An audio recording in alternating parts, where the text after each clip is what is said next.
At the beginning of the film, we see a girl running through the jungle to save her life in a very injured state.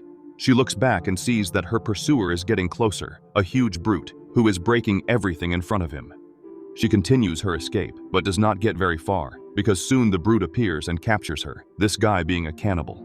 The size of this cannibal is very large. He holds the woman and covers her entire face with just one hand. He is so strong that he crushes the girl's skull with one hand, which is why he was given the name Crusher. Then, this man, Crusher, takes the dead body to his home, which was in the middle of the jungle. His older brother was also at home, comfortably watching TV at that moment. Crusher takes the dead body outside and begins to chop it into pieces. Then we see on TV where a recording of the same girl was being shown, in which Crusher was injuring the young girl he was chopping up. In fact, these people were torturing that girl, but somehow, the girl managed to escape captivity. But unfortunately, she was kidnapped again and brutally killed and literally turned into food for the cannibals. After this, we see a group that kidnaps the daughter of a rich man and takes her away. The girl was locked in the trunk of a car. The kidnappers included a thug and his partner, Josh, and his sister Sarah. The young siblings were not kidnappers. They were doing all of this with these thugs out of necessity. Nobody knew where all these people were going, only one thug knew, but he didn't tell anyone. Anyway, these people stop at a gas station. The thug is sitting in the car while his partner goes out to pump gas. After a while, Sarah and her brother go inside the store. The back door was open. Now, Josh's heart was telling him to run, but he didn't feel good about leaving his sister here. An old man was fueling his truck in front of their car. Just then, a sheriff came and started talking to that man, which made the hearts of those two thugs race. The thug even pulled out his gun when Sarah and her brother also came out. Then, the sheriff started talking to both of them, and seeing this, the two thugs became even more worried. They began to fear that the sheriff might suspect them. But Sarah distracted him by conversing with the sheriff. After that, they moved forward again, but on the way, the thugs began to argue among themselves. Then, suddenly, a large deer appeared in front of them, and the car couldn't stop in time, crashing directly into the deer. The three of them managed to escape, but the thug got trapped, and the poor deer died, its bones puncturing the thug's chest. All three were trying to move the deer from the front, but the deer was not moving at all, which was causing problems for the thug. But the problem changed for him when the deer regained consciousness and started to fight back. The thug could not bear the pain and shot directly in the deer's head, but even so, the man would not survive. Then, the thug's partner took the gun from him and asked where they should go, saying he should say it. But the thug still wasn't saying, so out of anger, his partner shot him in the head and exploded his head. Now, their plan ended with the thug. They didn't know what to do next, and the car couldn't move either, so now they had to proceed on foot. They also couldn't figure out whether to go forward or go back to the gas station, but there was also the kidnapped girl there. They were thinking about what to do with her. They were already in this mess when suddenly a truck came up, in which there was a man. Seeing their condition, he said that two of them could go with him, that they would receive help after going to the gas station. But the other thug had a different plan. He thought, why should two go when only three of us can? Thinking this, the thug shot that man, causing the poor man to fall down. Even though he wanted to help, the thug wanted to shoot again, but then Josh stopped him. Taking advantage of this situation, the man from the truck fled. Now the heart of that thug was telling him to kill Josh too, but he couldn't do that in front of Sarah. Now, they had no other choice. After retrieving the kidnapped girl, they began to move through the forest, but Clyde was watching them. His mouth started to water at the sight of the people, and he had food for many weeks ahead, which he didn't want to lose. He goes straight home to get Crusher, who was sitting sadly because he said his new friend, the one he killed, also left him and fled to save his life. His brother says that new friends have arrived, so he grabs the handcuffs and goes away. While driving the truck, the man who tried to help the young ones dies because he was shot, and he had lost a lot of blood. As soon as his car stopped next to it, the old man saw him and immediately called the sheriff. Seeing this, the sheriff realized that the situation was serious because he had been shot.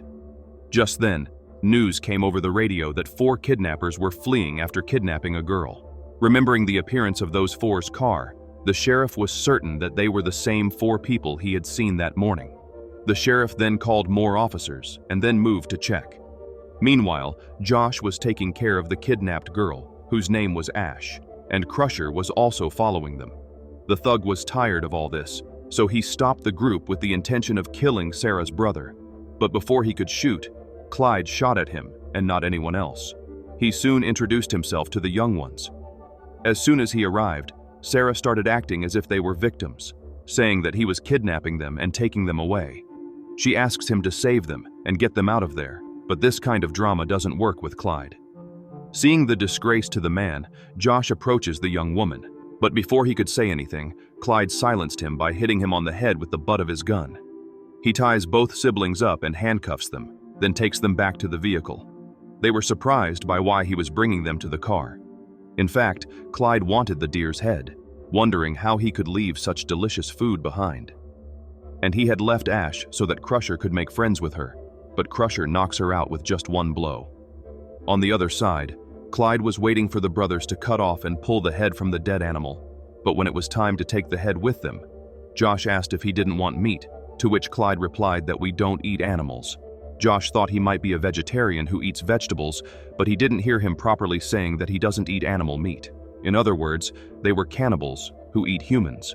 By then, Crusher had arrived home with Ash, and, after carefully smelling her, he leaves. So we know Ash was pretending to be unconscious, but while running to save her life, she actually faints after colliding with some things. Meanwhile, Clyde brings both, and upon seeing Crusher, their condition worsens. He sets the deer's head aside and tells Ash to smile, which she does. Meanwhile, the sheriff arrives at the thug's vehicle and finds the scene of the headless animal strange, and what was once an accident with an animal is now a murder scene.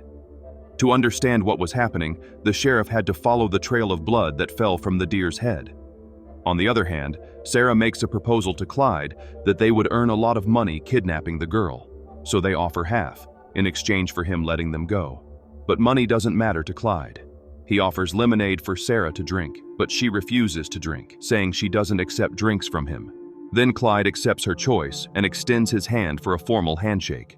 Sarah feels that now he has come into the right path and they should both talk peacefully. But upon shaking hands, Clyde pulls his hand and slams her face into the table, and she keeps staring at this. Sarah was afraid there was poison in the lemonade, but then thinks that if he didn't want to kill her, he would have killed her in the jungle.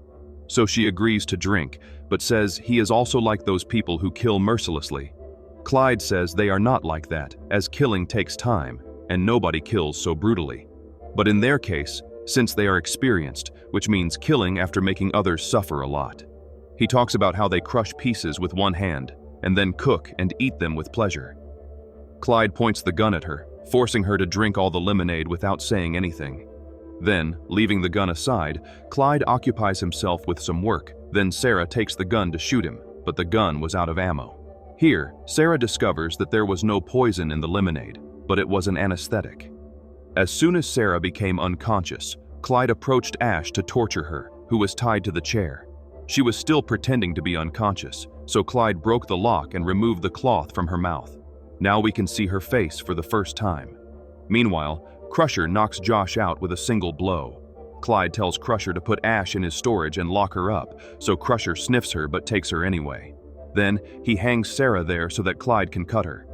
Clyde puts the hood over the girl's head and starts recording everything so he can enjoy watching this scene later. Meanwhile, Crusher takes Josh inside and ties him to the chair. Clyde brings Sarah back to consciousness and begins to injure her in front of the camera. Hearing her scream, Ash looks around and sees that she needs to cut the rope from her hands with the deer's horn. Clyde cut Sarah a bit and came to her brother with the camera. Josh asks where his sister is, then Clyde says she is hanging outside. Meanwhile, Ash cuts the ropes from her hands and also frees herself from the shackles on her legs. Inside, Clyde also began to attack Josh. He starts making cuts on parts of his body. Ash had two options. First, she should flee. Second, she should do something. After fleeing, she goes in, grabs a shotgun, loads it, and puts 2 shells in her pocket. Clyde was burning the wounds on Josh with fire, so his blood wouldn't spill. Then Ash comes in, and as soon as she arrives, she shoots Crusher first. Then she points Clyde under the gun and frees Josh. After that, She tells Josh to handcuff Clyde since she didn't want to kill her enemy yet because he would lead her down the road. Josh brought his sister down and saw that she was still alive. He treated Sarah, and then they began to walk after Clyde. Although both were having difficulty walking, they had no other option but to do so.